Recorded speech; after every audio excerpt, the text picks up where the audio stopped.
घोटाला है हक हमारा आरक्षण, है हक हमारा आरक्षण, हम लेके रहेंगे आरक्षण, हम लेके रहेंगे आरक्षण, अधिकार हमारा आरक्षण। 69,000 शिक्षक भर्ती में हुए आरक्षण घोटाले को लेकर अभ्यर्थी हैं। दिखाता हूं अपने अगल बगल आपको। पिछले 119 दिनों से लगातार ये लखनऊ इको गार्डन में बैठे हुए हैं। लगातार ये नारेबाजी कर रहे हैं कि आरक्षण की चोरी नहीं, इनके हक की चोरी हुई है। इनका कहना है कि अपना हक छोड़ने वाले नहीं है, चाहे उसके लिए इन्हें कितना लंबा संघर्ष करना पड़े। हाथों में तख्तियाँ लिए हुए हैं। इनको अभी भी उम्मीद है कि कहीं ना कहीं सूबे के मुख्यमंत्री योगी आदित्यनाथ जो हैं वो इनकी सुनवाई करेंगे। हम इन्हीं से बात करेंगे। 119 दिन हो गए हैं आप लोग को प्रदर्शन करते हुए। कई बड़े आप लोगों ने आंदोलन किए। कल आप लोग ने दशहरे के मौके पर महात्मा गांधी की प्रतिमा के नीचे झाड़ू लगाकर भी सांकेतिक धरना प्रदर्शन किया। क्या लग रहा है आपकी बात कहाँ तक पहुँची है? देखिए, हमारी बात जहाँ पहुँचनी चाहिए थी वहाँ पहुँच गई और रिस्पांस भी मिल रहा है, लेकिन वक्त की मांग है और ज़रूरत है एक और बड़े प्रहार की। उसके लिए कल एक बड़ा प्रेस कॉन्फ्रेंस होने वाला है लखनऊ में, आप सभी भी आइएगा। लेकिन देखिए, ये एक बड़ी मांग है और एक सामंतवादी सरकार के सामने बड़ी चुनौती भी है, जो आरक्षण को लगातार ये धीरे धीरे करके कुठाराघात करके कमज़ोर कर रहे हैं। आरक्षण बता तो रहे हैं कागज़ों में कि हम आपको दे रहे हैं, लेकिन धीरे धीरे ये एक बड़ा आंदोलन और एक बड़ा संघर्ष होना बहुत ज़रूरी था। 69,000 शिक्षक भर्ती की वजह से ये आंदोलन संविधान को बचाने के लिए, आरक्षण को बचाने के लिए ये आंदोलन चल रहा है और आंदोलन चलेगा जब तक ये सामंतवादी सरकार, पिछड़ा दलित विरोधी सरकार, नौजवान विरोधी सरकार, युवा विरोधी सरकार, बेरोजगारी विरोधी सरकार, ये जब तक आंदोलन चलेगा, जब तक ये लोग ना तो बेरोज़गारों का जितने रोज़गार हैं प्रदेश में वो भर देंगे, आरक्षण हमारा पूरा कर देंगे और आगे भी ये कभी आरक्षण पे कुठाराघात नहीं करेंगे, तब तक ये आंदोलन चलेगा और सरकार को मानना पड़ेगा। जैसे आपने कहा कि आरक्षण पर प्रहार किया जा रहा है, लेकिन वर्तमान सरकार है, सरकार का तो कहना है कि सबका साथ सबका विकास उनका मुख्य नारा है। पिछड़ों और दलितों को भी लगातार आगे बढ़ाने के लिए तमाम योजनाएं सरकार द्वारा लागू की जा रही हैं। कई नए मंत्री जो हैं, जिनको योगी सरकार में मंत्रिमंडल में जगह दी गई है, वो भी पिछड़े वर्ग से आते हैं, ताकि कहीं ना कहीं पिछड़ों को और मजबूत किया जाए, क्योंकि 2022 के चुनाव भी नज़दीक आ रहे हैं। किस रूप से देखते हैं? देखिए, ये आपने बहुत अच्छा क्वेश्चन पूछा कि तमाम नए मंत्री बना रहे हैं, पिछड़ों के लिए तमाम सारी चीज़ें कर रहे हैं। तो मैं माननीय योगी जी से पूछना चाहता हूँ कि क्या राष्ट्रीय पिछड़ा वर्ग आयोग भारतीय जनता पार्टी ने नहीं बनाया है? राष्ट्रपति ने उसे संवैधानिक दर्जा नहीं दिया है? ये माननीय योगी जी के लिए सवाल है मेरा। अगर योगी जी तक बात जाएगी, वैसे तो वो इन सब बातों पे कभी भरोसा नहीं करते हैं, ये सुनना उनना उनको पसंद नहीं है। वो तो हर हमेशा पिछड़ों को कुचलना, किसानों को कुचलना, नौजवानों को कुचलना, बेरोज़गारों को कुचलना उनका काम है। और एक बात आपने और अच्छी कही कि ये पिछड़ों के मुख्यमंत्री बनाते हैं, तो वो मंत्री ये नहीं डिसाइड करेंगे कि हम पिछड़े दलित, अगर वो मंत्री ये करते होते तो आज इतने हमारे वर्ग के मंत्री हैं, विधायक हैं, आज कहीं ना कहीं हम लोग नौकरी कर रहे होते। लेकिन ये ऐसा कुछ भी नहीं है। सिर्फ और सिर्फ जो मानसिक रूप से विकलांग हो जाता है, मानसिक रूप से गुलाम हो जाता है, आरएसएस का भक्त हो जाता है, आरएसएस का जैसे माइंड वॉश जिसका हो जाता है, वो मंत्री बना दिया जाता है। तो वो हमारा पिछड़ा दलित नहीं रह जाता। फिर यही तो लोग नहीं समझ पा रहे हैं। लोकतंत्र में हम मानते हैं कि हम विधायक चुनते हैं, लेकिन ये भी तो समझना चाहिए कि जिस पार्टी की सरकार है वो लोकतंत्र मानती है कि नहीं। अगर वो पार्टी लोकतंत्र नहीं मानती है, वो पार्टी पिछड़ा दलित हमको नहीं मानती है, वो पार्टी बेरोजगारों को नहीं मानती है, वो पार्टी वोट को नहीं समझती है। सबसे बड़ी बात है, इनको लगता है कि हमारा सिस्टम टाइट है, हमारे पास पैसा है, हमारे पास प्रचार तंत्र है, हमारे पास सब कुछ है। तो ये डरने डराने का काम हम लोग जन जागरूक करेंगे। हम लोग जीतेंगे तो नौकरी पाएंगे, हारेंगे तो समाज जीतेगा। दोनों तरीके से हम लोग जीतेंगे और ये जिद है हमारी कि पिछड़े दलितों को हम लोग जगाएंगे, लोकतंत्र को बचाएंगे। धन्यवाद। आप लोग का कहना है कि अब ये जो लड़ाई है ये आपके हक की हो चुकी है, इसलिए आप लोग पीछे हटने वाले नहीं हैं।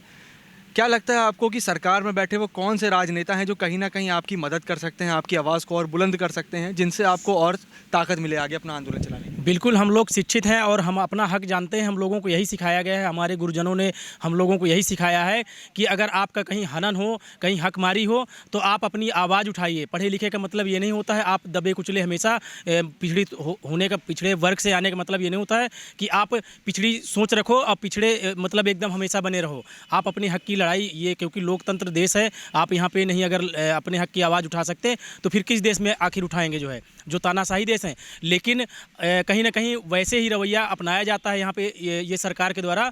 लेकिन ये आप पिछड़े दलितों की बात करते हैं तो ये उनके विकास की बात करते हैं, उनके लिए आप आयोग बनाते हैं, तो ये केवल दिखावा स्वरूप नहीं होना चाहिए। उनके हक न्याय की जब बात हो, वहाँ से अगर कुछ उनके फेवर में अगर आर्डर आता है तो आप एक सरकार हैं, आप पूरे देश की और प्रदेश के हित के लिए, जनता के लिए बने हुए हैं, तो आपको उनको न्याय देना चाहिए। और आप ऐसे अन्याय करेंगे अपने ही लोगों के साथ, अपनी ही जनता के साथ, तो वो केवल वोट बैंक जो वो समझ के रखे हैं, तो ये बहुत ही गलत है। और आपने वोट बैंक की बात की। प्रदेश में 2022 के विधानसभा चुनाव नज़दीक आ रहे हैं। आप लोग ने साफ किया था कि अगर आपको आपका हक नहीं मिलता है तो 2022 में आप भाजपा सरकार को यूपी से उखाड़ फेंकने का काम करेंगे। कई बड़े पिछड़े वर्ग के जो नेता हैं वो संकेत दे रहे हैं कि वो आने वाले चुनाव में सरकार के साथ हो सकते हैं। ऐसे में आप लोग क्या करेंगे? किस नेता को आप लोग समर्थन देंगे? ओम प्रकाश राजभर हैं, भाजपा सरकार में कैबिनेट मंत्री थे, भाजपा सरकार को पिछले 2 साल से लगातार कोस रहे थे, लेकिन अब उन्होंने प्रश्न छोड़ा है, 27 तारीख तक वो भाजपा को मौका दे रहे हैं कि वो एक बार फिर भाजपा के साथ जा सकते हैं। तो ऐसे में तमाम जो पिछड़े वर्ग के बड़े नेता हैं वो भी कहीं ना कहीं भाजपा के साथ जाते नजर आ रहे हैं। तो कैसे आप लोग अपना हक भाजपा सरकार से लेंगे? ऐसे तो हमने जो हमारे केशव जी हैं उप मुख्यमंत्री इस समय, उनसे भी बहुत उम्मीदें थी, तभी हम लोगों ने कहीं ना कहीं उनके उसमें आके हम लोगों ने बीजेपी को वोट दिया। लेकिन हम लोग शिक्षित हैं, हम लोग पहले ये देखेंगे कौन हमारे फेवर में हम लोगों को न्याय दिलाने की बात करेगा। केवल न्याय दिलाने की बात ही कहकर नहीं, क्योंकि न्याय दिलाने की तो बात बहुत लोग कहते हैं, लेकिन हम लोगों के साथ जो लास्ट तक एकदम रहेगा, हम उसी को कहीं ना कहीं जो है सपोर्ट करेंगे। अब ये समय मतलब बताएगा कि हम लोगों को कौन न्याय दिला पाता है। अभ्यर्थियों का कहना है कि जो नेता आखिरी तक इनके साथ खड़ा रहेगा 2022 के विधानसभा चुनाव में, ये उसी को समर्थन देंगे, एक बार फिर अपना प्रतिनिधि बनाएंगे। कुछ और अभ्यर्थी भी हम बात करेंगे। ये बताइए कि क्या बड़ा आंदोलन आप लोग एक बार फिर करने जा रहे हैं? बड़ा आंदोलन सर इस बार ऐसा होगा कि इस बार हम डोर टू डोर जाएंगे, लोगों से मिलेंगे और पूरे लखनऊ में बताएंगे कि कैसे पिछड़ों और दलितों का हकमारी हो रही है और कैसे हम लोगों को बेरोज़गार बनाया जा रहा है। इस प्रदेश सरकार को जिसमें हम युवाओं का, हम बेरोज़गारों का और हम दलित पिछड़ों का इतना बड़ा सहयोग रहा, जो आज मुख्यमंत्री और मंत्री बने घूम रहे हैं, लेकिन आज हमारी कोई बात सुनने को तैयार नहीं है। अभी आपने एक सवाल किया कि आप सपोर्ट किसका करें 2022 में। सर हम सपोर्ट किसी का नहीं करेंगे। हम शिक्षक हैं, हम युवा हैं, हम सपोर्ट नहीं करते, हम बनाते हैं और बिगाड़ते हैं। एक शिक्षक की गोद में प्रलय और निर्माण दोनों पलता है। हम निर्माण भी करते हैं और हम प्रलय भी करते हैं। अगर सरकार ने हमारी बात नहीं सुनी और हमें हमारा अधिकार नहीं मिला तो हम इस बार प्रलय करेंगे और इस प्रलय में पूरी बीजेपी सरकार को ले डूबेंगे और हम उसी का सपोर्ट करेंगे, हम उसी को जिताने का कार्य करेंगे और हम उसी को जिताएंगे, उसी मुख्यमंत्री बनाएंगे जो संविधान की बात करेगा, जो अधिकारों की बात करेगा, जो सम्मान की बात करेगा, जो रोजगार की बात करेगा। हम किसी भी ऐसे पिछड़े को अपना नेता नहीं चुनेंगे जो चापलूसी करेंगे, स्कूल मंत्री बनेंगे और लीडर बनेंगे। हम उसी का चुनाव करेंगे जो युवाओं की बात करेगा, जो शिक्षकों की बात करेगा, जो रोजगार की बात करेगा। हम शिक्षक हैं, हम बेरोजगार हैं, हम यहाँ वहाँ भटक रहे हैं। बीजेपी का ऐसा कोई दरवाज़ा नहीं है जहाँ हम गए ना हो, अपनी गुहार ना लगाई हो। लेकिन अभी तक 27 कैबिनेट मंत्री हैं शिक्षा उसमें कैबिनेट में, लेकिन आज तक कभी भी किसी के पास 2 मिनट का समय नहीं रहा कि वो हमारे लिए बोले और हमारे बारे में बात करें। अगर हम गलत हैं तो हम पर मुकदमा करें, हमें जेल में डालें। अगर हम सही हों तो हमें न्याय दें और हमें न्याय अगर नहीं देते हैं तो आने वाला जो समय होगा वो इनके लिए बहुत ही भयंकरकारी होगा और इनका विनाश का कारण बनेगा। धन्यवाद। आप लोगों ने कहा भाई आपके हक की लड़ाई है, यही वजह है कि आप लोग पीछे नहीं हट सकते हैं, क्योंकि आगे आने वाली जो आपकी पीढ़ियां हैं कहीं ना कहीं उनको भी इसका दंश झेलना पड़ेगा। जो लोग आपको देख रहे हैं, सुन रहे हैं हमारे कैमरे के माध्यम से, उनसे क्या कहना चाहेंगे? 1 मिनट में संदेश जी देखिए, ये लड़ाई संविधान की है कि संविधान में जो बाबा साहब ने हमें आरक्षण दिया था 27% का, वो हमारा पूरा नहीं हुआ है। तो ये कोई ज़रूरी नहीं है कि हम लड़ रहे हैं तो हमें नौकरी मिले चाहे ना मिले, तो बात ही बात है। नौकरी मिलेगी चाहे नहीं मिलेगी, अगर हमें दम होगा तो हम और नौकरी ले लेंगे। लेकिन ये जो लड़ाई है OBC SC पूरे समाज की लड़ाई है कि आज हम इस लड़ाई को लड़ रहे हैं तो हम अपने परिवार के भविष्य के लिए भी लड़ रहे हैं, हम अपने समाज के भविष्य के लिए भी लड़ रहे हैं। क्योंकि अगर आज ये लड़ाई यहीं पे हम लोग छोड़ देंगे तो सरकार का ये पैतरा हो जाएगा कि चलो ठीक है, ऐसे ही अन्य भर्तियों में भी वो करती रहेगी। तो इसीलिए हम लोग यहाँ पे 119 दिन से बैठे हैं कि कम से कम अपना भला होगा, अपने समाज का भला होगा और समाज जागरूक होगा कि अपने अधिकारों को लेकर सभी लोग सजग हो जाएंगे और अब लड़ने के लिए अग्रसर होंगे कि कोई भी, भले ही ये बीजेपी सरकार ना हो, सपा भी आ सकती है, बसपा भी आ सकती है, कोई भी सरकार बनाए तो कोई भी एक कुठाराघात कर सकता है। तो हम किसी सरकार विशेष की नहीं निंदा करते हैं कि नहीं बीजेपी सरकार है तो आरक्षण का घोटाला किए हैं तो हम यहाँ धरने पे बैठे हैं, अभी सरकार सपा की सरकार आ जाएगी तो हम नहीं बैठेंगे, ऐसी बात नहीं है। ये लड़ाई पूरे समाज की है और जो लोकतांत्रिक व्यवस्था है उसमें हर सरकार को सही खरा उतरना पड़ेगा। कोई भी सरकार अगर हमारे आरक्षण पे हमारे नियम के विरुद्ध चलती है तो उसे हमें जवाब देना पड़ेगा और आज हम लोग यही कर रहे हैं और जवाब दे रहे हैं उन्हें।